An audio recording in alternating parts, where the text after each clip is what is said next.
Hey guys, tonight on Margaret Radio Health in Later Life, we are going to settle in and have a quiet, gentle chat about something that might be weighing on your mind.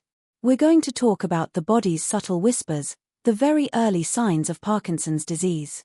This isn't a conversation meant to alarm or to diagnose, but rather to understand. It's about creating a space of calm awareness, where we can listen to what our bodies might be trying to tell us without fear, and with a great deal of kindness towards ourselves. Imagine you are sitting in your favorite chair as the evening settles around you. The day's noises have faded away, replaced by the soft ticking of a clock or the gentle hum of the refrigerator. It is in these quiet moments that you might notice things. A certain stillness in your own body. Perhaps you're holding a warm cup of tea, and you notice that your hand, the one that has written countless letters and held the hands of loved ones, doesn't feel quite as steady as it used to. Or maybe it's a feeling of stiffness in your shoulder that you've been dismissing as sleeping in the wrong position for weeks on end. These are the kinds of quiet observations we'll be exploring together tonight, not as frightening symptoms, but as gentle messages that are worth paying attention to. It's funny, isn't it? How a tiny, unfamiliar twitch at 2 a.m. can convince you that you've suddenly developed a rare, Amazonian jungle ailment, according to your phone. We've all been there, deep in the rabbit hole of late-night health forums, our faces lit by that blue glow, emerging an hour later more confused and certainly more worried than when we started. The goal here, on Margaret Radio, is to do the exact opposite. We take these worries, these uncertainties that keep you up at night, and we bathe them in a soft, gentle light of understanding, stripping them of their power to cause you anxiety. We're simply learning to be more attuned, more mindful observers of our own well-being. This is a journey of knowledge, and a peaceful one at that. It's about empowering you with information so that you can feel more in control, more at ease. Understanding the very early, subtle signs is not about jumping to conclusions. It's about knowing what to look for, so you can have informed, calm conversations with your doctor if the need ever arises. It's about replacing that nighttime anxiety with a sense of gentle preparedness. So, before you get comfortable, take a moment to like the video and subscribe, but only if you genuinely enjoy what I do here. Your support helps this little corner of the internet continue to be a restful place for us all. I always love to imagine where each of you are as you listen. Are you in a bustling city where the sounds of traffic are just beginning to die down? Or are you somewhere rural, where the only sounds are the crickets starting their nightly chorus? It makes this feel less like a broadcast and more like a quiet conversation shared across the miles. Go ahead and type your city or town and the current time on your clock in the comments below. It's wonderful to see our little community stretching across all the different time zones. Now, dim the lights, maybe turn on a fan for that soft background hum, and let's ease into tonight's journey together. Let your shoulders relax, release the tension in your jaw, and just allow my voice to be a soothing presence. We'll begin by simply noticing the small things. The things that are so easy to overlook in the rush of our daily lives. Let's begin by exploring the quiet world inside your own body, deep within the intricate, beautiful landscape of the brain. The story of these early, subtle changes, the whispers of stiffness or the faint tremor in a resting hand, begins in a very specific place. Deep in the brainstem, nestled in an area called the midbrain, is a tiny, dark-hued cluster of cells. It's known as the substantia nigra, which in Latin simply means black substance. Imagine it as a small, vital inkwell, responsible for producing a profoundly important chemical messenger, a neurotransmitter called dopamine. This is the central, well-established health fact that underpins our entire understanding of this condition. Parkinson's disease begins its slow, quiet journey when these specific cells in the substantia nigra begin to diminish, leading to a reduction in the brain's supply of dopamine. Think of dopamine as the oil that lubricates the intricate machinery of your movement. It doesn't command the movement itself, but it ensures the command is carried out smoothly, efficiently, and with the right amount of force and coordination. It's the chemical messenger that allows you to transition from a state of rest to a state of action with fluid grace. It's what lets you lift a coffee cup to your lips without a second thought, sign your name with an easy flourish, or swing your arms naturally as you walk. Dopamine is the conductor of the orchestra of your motion, ensuring every instrument plays in perfect harmony. When the cells in the substantia nigra start to fade, and this is a process that happens incredibly slowly, over the course of many years, even decades, the production of this vital dopamine begins to decrease. The inkwell is no longer as full as it once was. As a result, the messages from your brain to your muscles don't have the same clarity and authority. The signal might have a little static, a little hesitation. It's like trying to listen to a favorite radio station when it's just slightly out of tune. The music is still there, but it's accompanied by a faint crackle. This crackle is what manifests as the early signs we are so gently discussing. That feeling of stiffness in your limbs, particularly on one side of your body at first, is a classic example. The muscles aren't receiving the smooth, continuous signal from dopamine that tells them to be relaxed and ready. Instead, the signal is weaker, more intermittent, causing a subtle, persistent tension. You might feel it in your shoulder, hip, or neck, and for a long time, you might just think you've slept funny or overdone it in the garden. It's the body's way of showing that the conversation between the brain and the muscles is becoming just a little bit strained. Similarly, the tremor often associated with Parkinson's has a very specific character that relates directly to this dopamine story. It's typically a resting tremor. This means it appears when your hand, for example, is completely at rest, perhaps resting in your lap as you watch television. The moment you go to use your hand to pick up the remote control or take a sip of water, the tremor often vanishes. This is because the act of intentional movement activates different brain circuits that can temporarily override the faulty, low dopamine signal. The tremor is the physical manifestation of an engine idling just a little bit unevenly. It's not a sign of weakness, it's a sign of a communication disruption in the brain's internal control center. But why do these precious dopamine-producing cells begin to fade? This is where the story becomes more complex, a tapestry woven from many different threads. It's a question that many people ask, wondering if it was something they did, or if it's an inevitable part of their family history. The truth is, for most people, there isn't one single answer.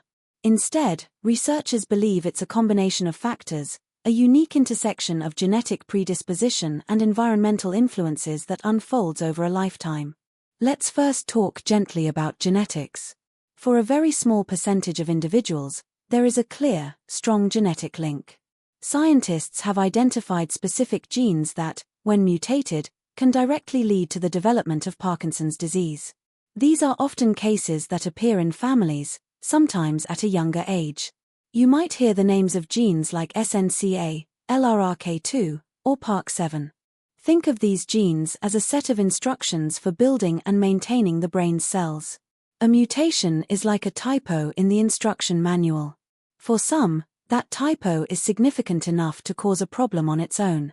However, for the vast majority of people, the genetic role is much more subtle. It's less of a direct command and more of a gentle nudge. You might inherit certain genetic variations that don't cause the condition, but they might make your dopamine-producing cells slightly more vulnerable to other stresses. It's like being born with fair skin. Your genes for fair skin don't cause a sunburn, but they do make you more susceptible to the effects of the sun. In the same way, these genetic variations can create a subtle, underlying vulnerability.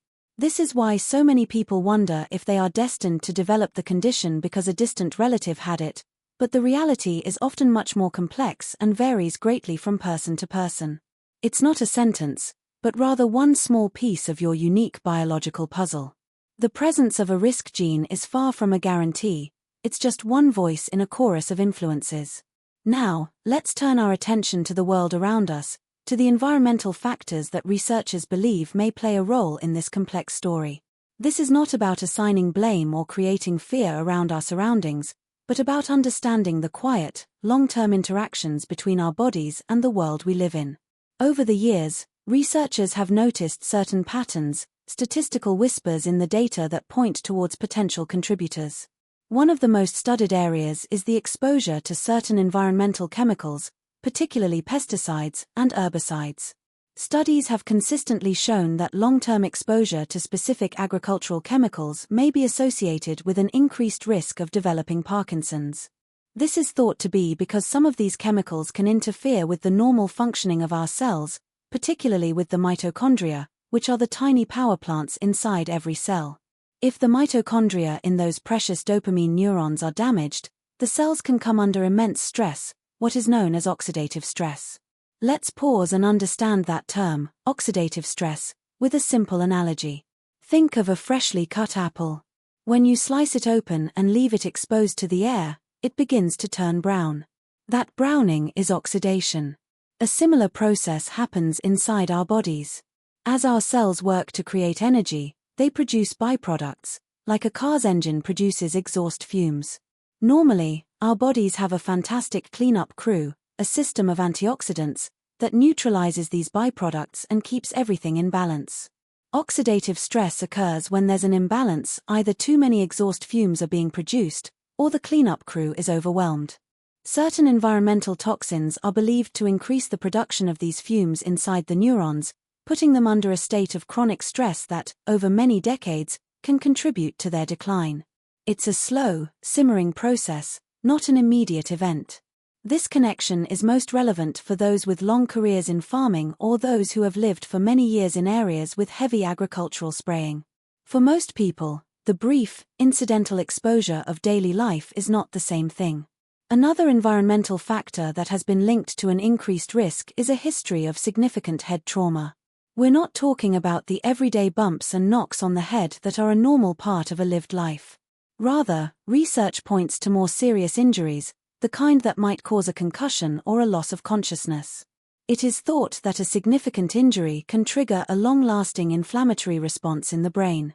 Inflammation is the body's natural healing process. It's the swelling and redness you see around a cut on your skin. It's a sign that the body's immune system is rushing to the site to repair damage.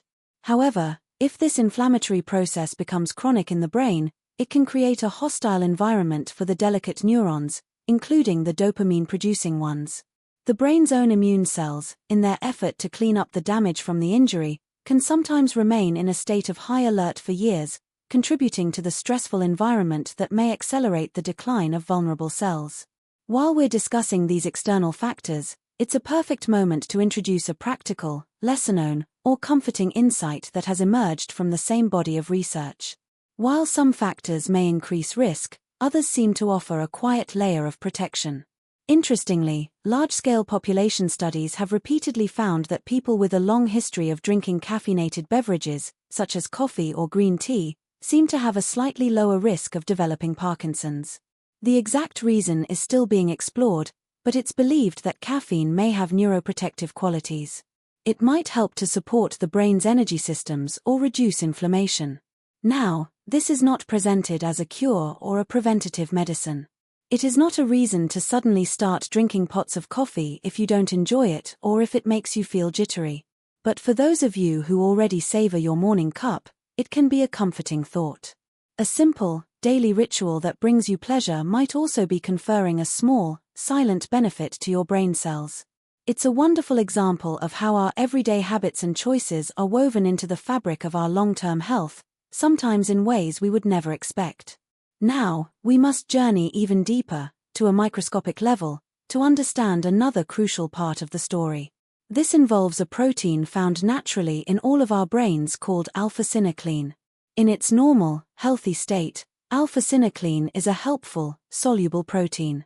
Its exact job isn't fully understood, but it seems to be involved in regulating the release of neurotransmitters like dopamine at the synapses, the communication points between neurons. Think of it as a helpful stagehand, making sure the actors, the chemical messengers, hit their marks perfectly. In the brains of individuals with Parkinson's, something goes awry with this protein.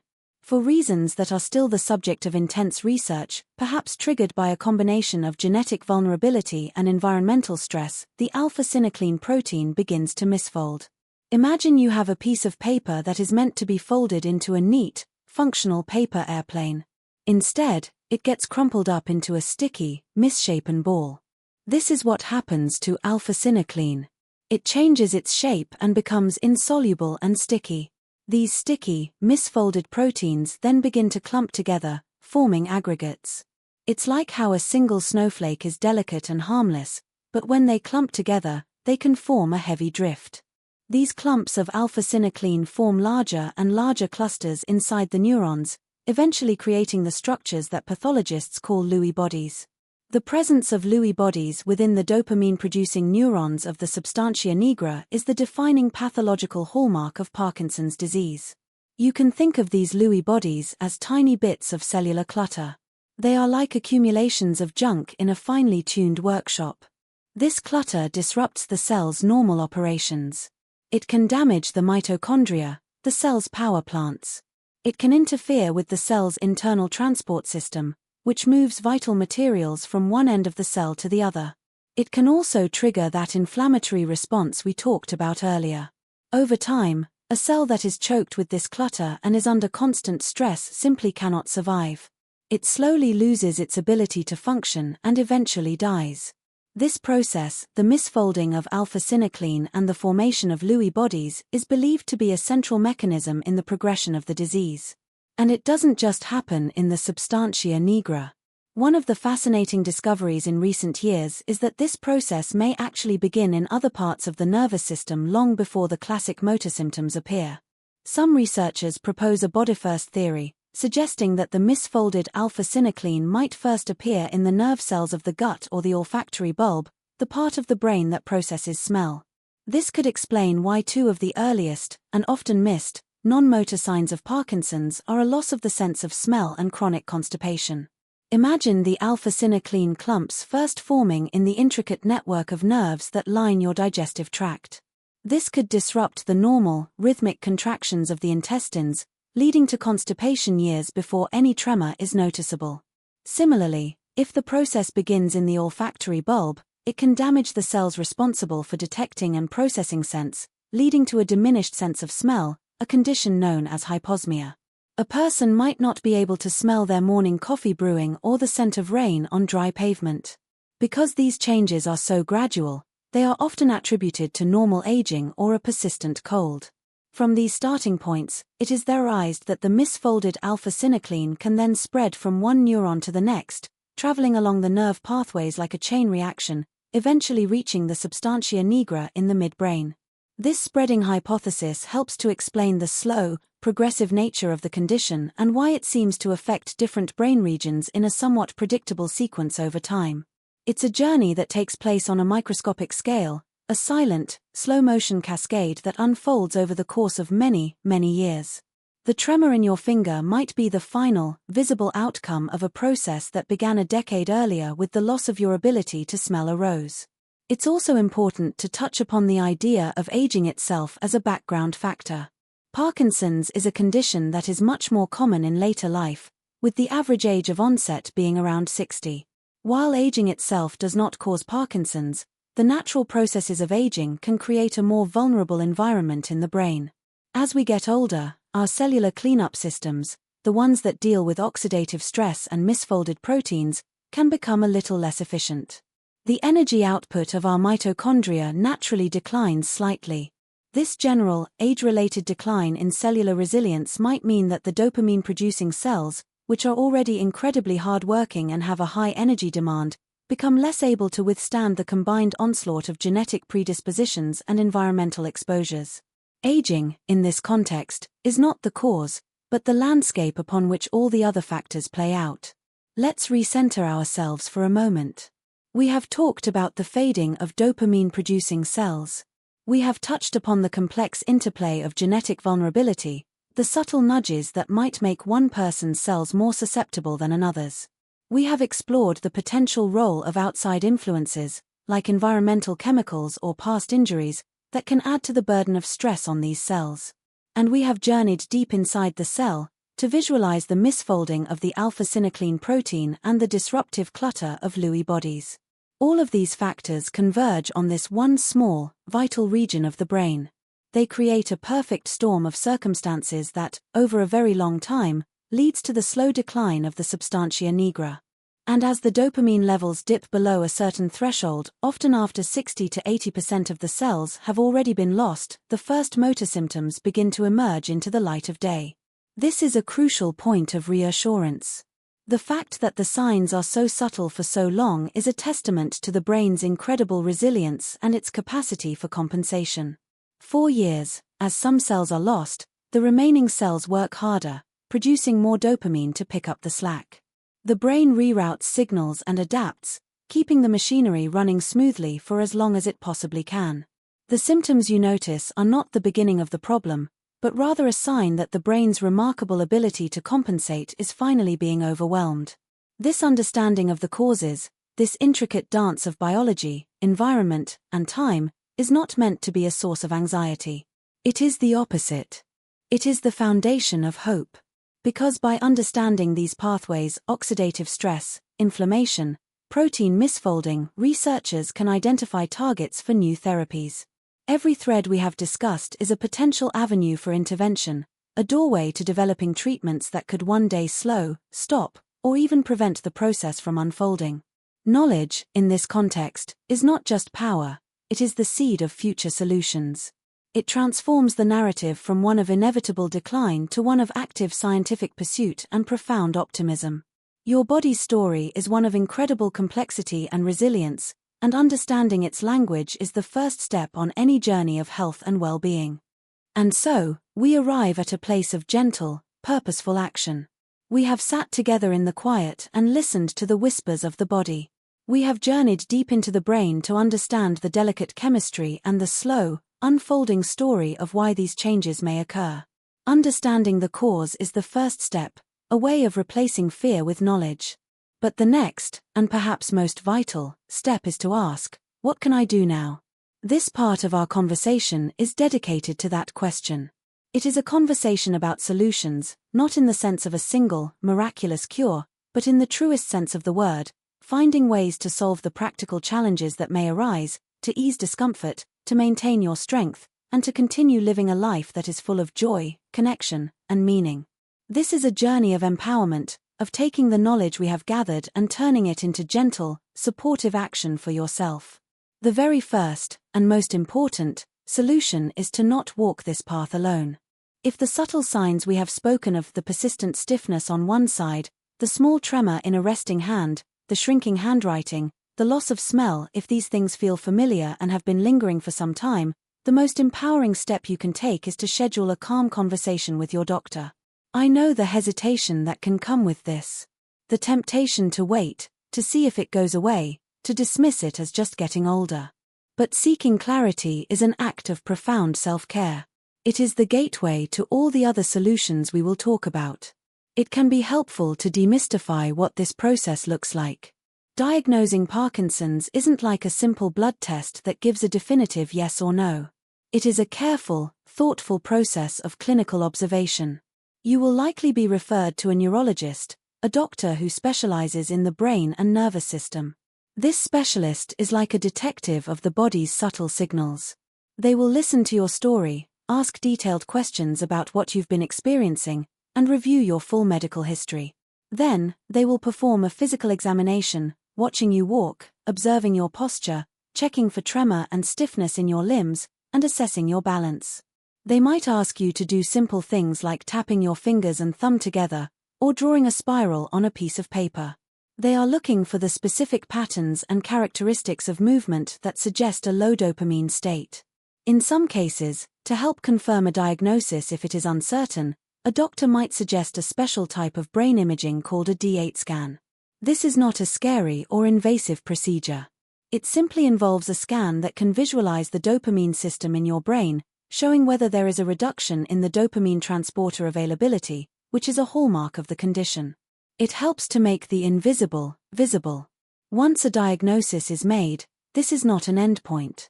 It is the beginning of building your dedicated support team. Over time, this team might grow to include not just your neurologist, but a physical therapist to help with movement, an occupational therapist to make daily tasks easier, a speech-language pathologist to help with voice and swallowing, and perhaps a nutritionist or a counselor. You are the center of this team, the most important member, and their role is to provide you with the tools and strategies you need to live well. Now, let's talk about the medical tools that form the cornerstone of treatment. For decades, the gold standard for managing the motor symptoms of Parkinson's has been a medication called levodopa, usually given in combination with another drug called carbidopa. This is the well-established health fact that has brought relief to millions of people. Levodopa is a truly clever solution. It is essentially a precursor to dopamine. Your body takes this pill, it crosses the protective blood-brain barrier which is designed to keep foreign substances out of the brain, and once inside, your remaining brain cells convert it directly into the dopamine that is in short supply. It's like delivering the raw ingredients for a recipe directly to the kitchen so the chef can get back to work. The carbidopa is a helper molecule. It prevents the levodopa from being converted into dopamine in the rest of your body, ensuring that more of it gets to where it's needed most, the brain. This also reduces side effects like nausea. For most people, starting levodopa brings a remarkable improvement in their symptoms. The stiffness eases, the tremor subsides, and movement becomes more fluid and natural again. It doesn't stop the progression of the disease, but it beautifully and effectively manages the symptoms, often for many years, allowing you to continue your daily activities with confidence. Over time, you and your doctor will work together to find the right dosage and timing for you. As the condition progresses, you might experience what are known as motor fluctuations, where you can feel the medication wearing off before it's time for the next dose. This is a normal and manageable part of the long-term journey. Your doctor has many strategies to smooth this out, such as adjusting the dose, changing the timing, or adding other medications. And there are many other medications. It is comforting to know that levodopa is not the only tool in the box. There are other classes of drugs that work in different ways. Dopamine agonists, for example, are molecules that are designed to pretend to be dopamine. They fit into the same dopamine receptors on your brain cells, essentially tricking the cells into thinking they are receiving a dopamine signal. Another class, called MAOB inhibitors, work by slowing down the action of an enzyme in the brain that naturally breaks down dopamine. By inhibiting this enzyme, they help the dopamine that your brain is still producing to last longer and work more effectively. Your neurologist will work with you to decide which medication, or combination of medications, is right for your specific symptoms and stage of the condition. For some, whose symptoms are more advanced and not as well controlled by medication, a surgical option called deep brain stimulation, or DBS, can be life-changing. Think of it as a pacemaker for the brain's movement circuits. A surgeon implants very fine electrodes into the specific parts of the basal ganglia that are overactive due to the lack of dopamine.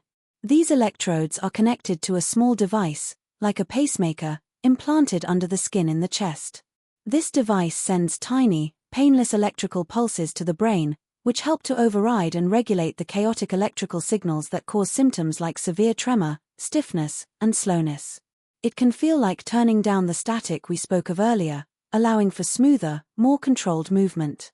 While medication plays a vital role in rebalancing the brain's chemistry, there is another therapy that is just as powerful, something that you have direct control over every single day. And that is the power of movement. Exercise is not just good for you in a general sense. For people with Parkinson's, exercise is medicine. It is one of the most effective strategies for managing symptoms and potentially even slowing the progression of the physical decline. Research suggests that intense, regular exercise can promote neuroplasticity, the brain's incredible ability to reorganize itself and form new neural connections. In essence, exercise can help your brain find new, more efficient pathways to get messages to your muscles, bypassing some of the dopamine-depleted routes. The key is to find types of movement that you enjoy, that challenge you, and that you can do consistently. Your therapeutic exercise program should be built on several pillars. The first is flexibility and stretching. Stiffness is a primary challenge, and gentle, dedicated stretching can bring immense relief. Practices like yoga or tai chi are wonderful because they combine slow, deliberate movements with deep breathing and a focus on balance. Imagine the feeling of slowly and mindfully stretching your shoulders, your back, your hips, and feeling that persistent tension begin to release its grip. This can help improve your posture, prevent your shoulders from rounding forward, and make every other movement you do feel easier and more comfortable.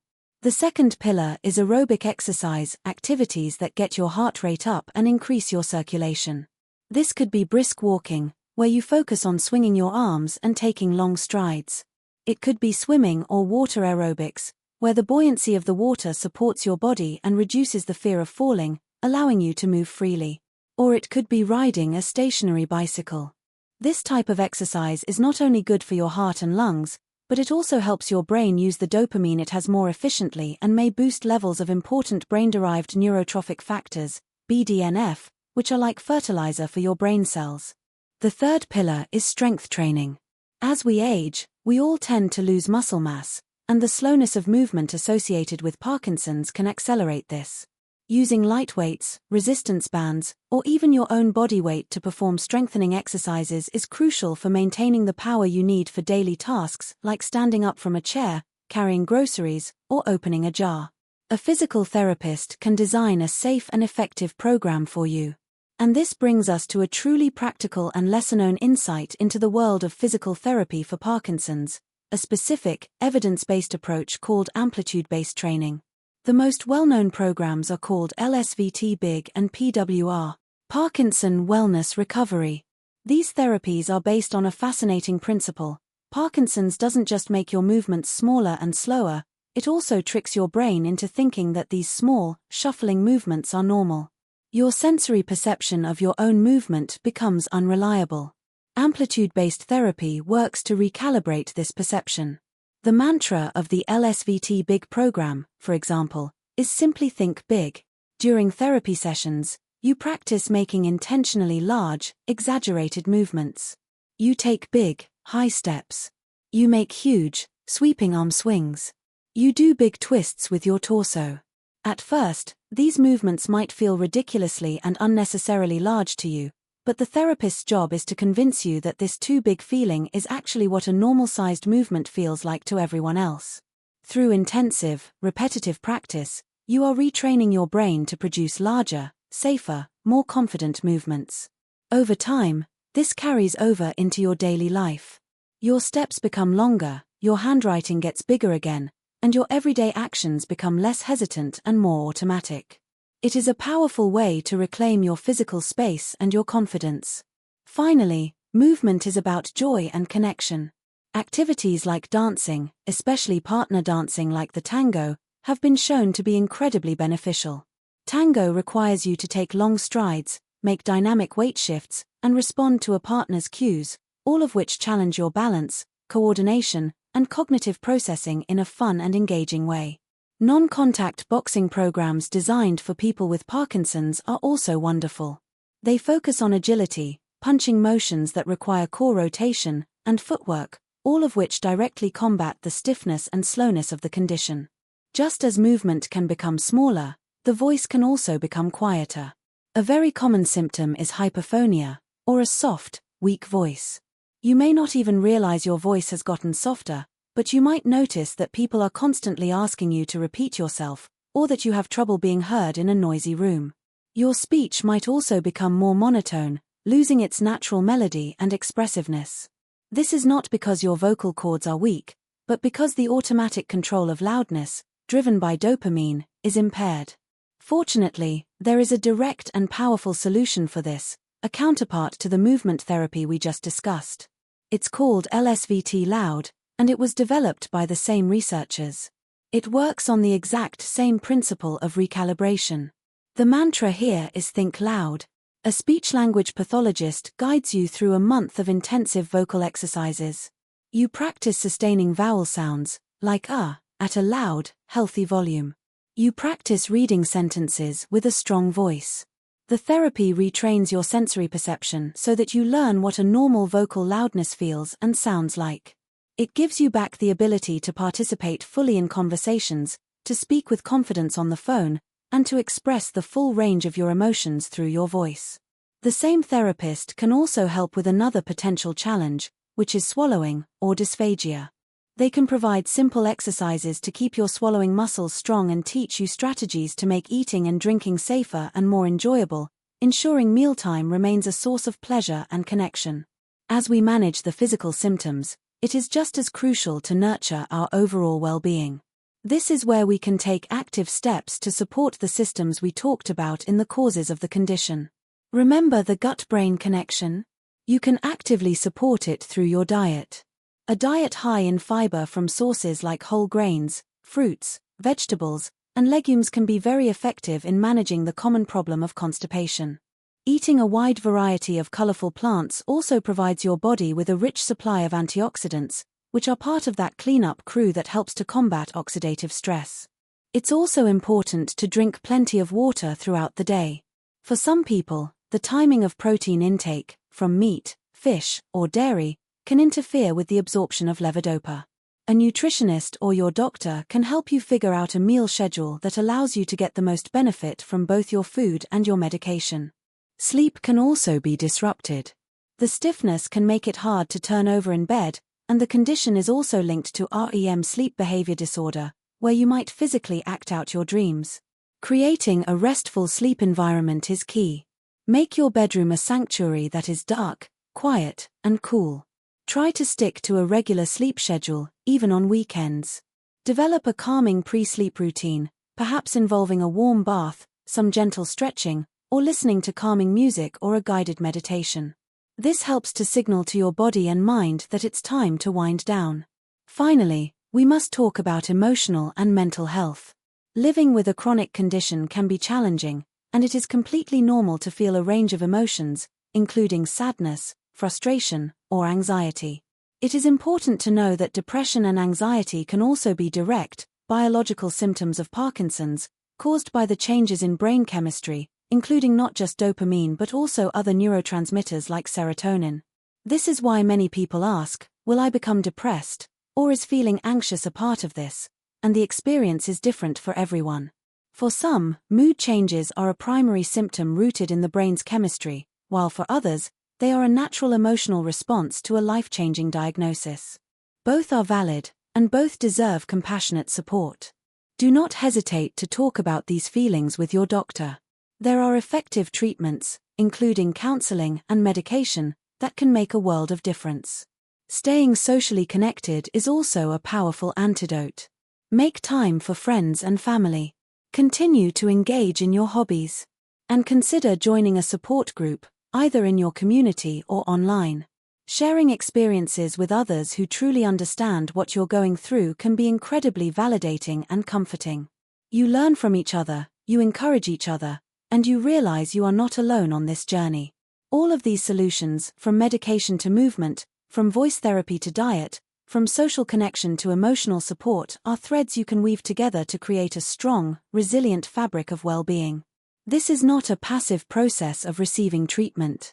It is an active, day-by-day partnership with yourself and your support team to live the best, fullest life you can. Every gentle stretch, every brisk walk, every shared laugh, every healthy meal is a positive, empowering action you are taking to care for your whole self. And so, our time together tonight gently draws to a close. We have walked a long and thoughtful path, journeying from the quiet awareness of a subtle change in your own body, through the intricate, microscopic world of the brain to understand its causes, and into the bright, open space of proactive and empowering solutions. You have taken in so much information, so many ideas, so many possibilities for supporting your own well-being. And now, the time for active learning is over. The time for striving and doing has passed, at least for today. Now is the time for stillness. Now is the time to simply let it all settle, like fine dust motes drifting down through a sunbeam in a quiet room. There is nothing more you need to figure out, nothing you need to solve in this moment. Your only task, your only gentle responsibility right now, is to allow your body and your mind to embrace a state of profound and deserved rest. Imagine that all the information we have discussed is a collection of seeds. Seeds of knowledge, seeds of hope, seeds of action. You have gathered them carefully. But seeds do not need to be planted all at once.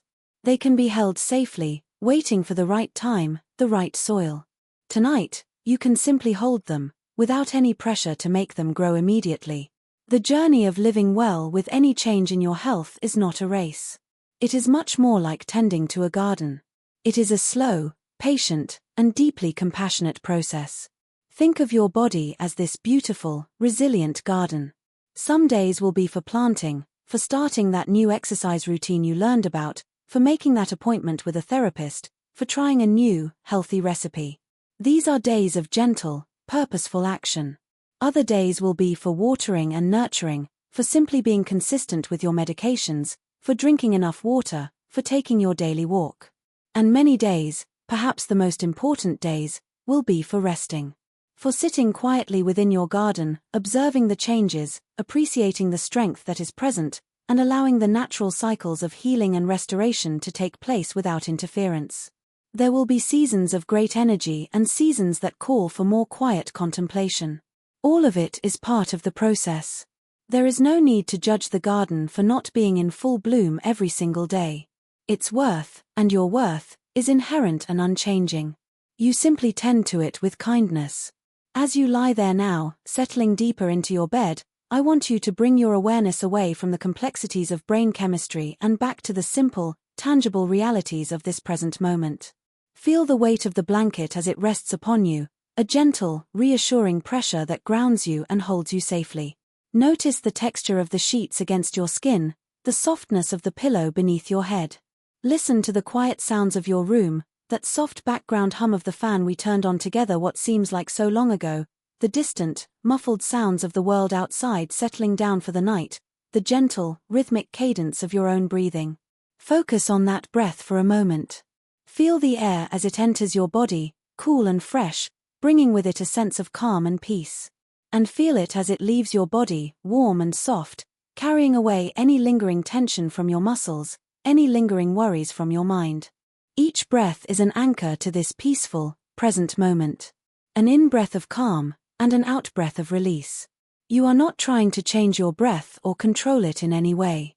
You are simply noticing it. Witnessing this simple, life-affirming rhythm that continues steadfastly, without any conscious effort from you at all. It is a reminder of the incredible, innate wisdom of your body, which works so tirelessly to maintain balance and to heal.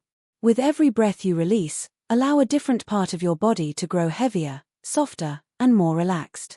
Let go of the tension in your jaw, allow your tongue to rest gently in your mouth. Let your shoulders feel heavy, melting down and away from your ears. Feel that wave of relaxation flow down through your arms, through your wrists, all the way to the very tips of your fingers. Remember the way we spoke of a resting tremor, how it appears in stillness. Right now, you can invite a different kind of stillness into your hands. A stillness of pure, deep relaxation. A comfortable heaviness. A sense of perfect peace.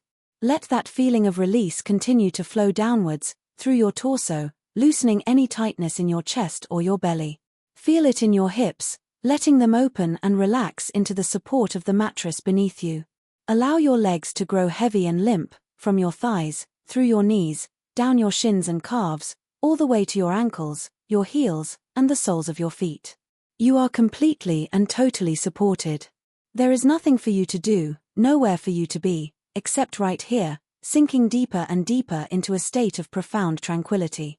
As you drift in this comfortable space, you can give your brain permission to rest, too. You have given it so much to think about tonight. Now, you can let those thoughts go. If worries or plans for tomorrow try to bubble up, you don't have to fight them or push them away. You can just acknowledge them, as you would acknowledge a cloud passing in the sky, and then gently return your focus to the feeling of your breath. You can say to yourself, there will be time for that tomorrow. Now is the time for sleep. And sleep is such a wonderfully healing state. As you drift deeper, into the quietest realms of slumber, your brain begins its nightly work of restoration. We now know that during deep sleep, the brain activates a remarkable cleansing system. You can imagine it as a gentle, internal tide that begins to wash through all the intricate pathways of your mind. This tide slowly and methodically rinses away the metabolic byproducts and the cellular debris that have accumulated during the day. It is a process of deep cleaning and renewal. As you sleep tonight, you can hold that comforting image in your mind, a gentle, healing tide, washing, cleansing, and restoring, leaving your mind clearer, calmer, and more resilient for the day to come. It is the body's own perfect solution for rest and repair. Let all the details we have discussed fade into the background. Let the words themselves dissolve, leaving only the feeling behind them, a feeling of reassurance, of empowerment, and of deep, deep calm. You are strong. You are resilient. And you have the capacity to meet life's challenges with grace and with kindness for yourself. The path forward is not one you walk alone. It is a path illuminated by scientific knowledge, supported by dedicated professionals, and paved with the small, consistent, loving actions you take for yourself each day. And so, as the deep, velvet blue of the night holds you in its embrace, allow yourself to let go completely. Surrender to the pull of sleep, knowing that it is a safe and healing place. Know that you have done enough for today. You have learned, you have understood, and now you have earned this peaceful rest.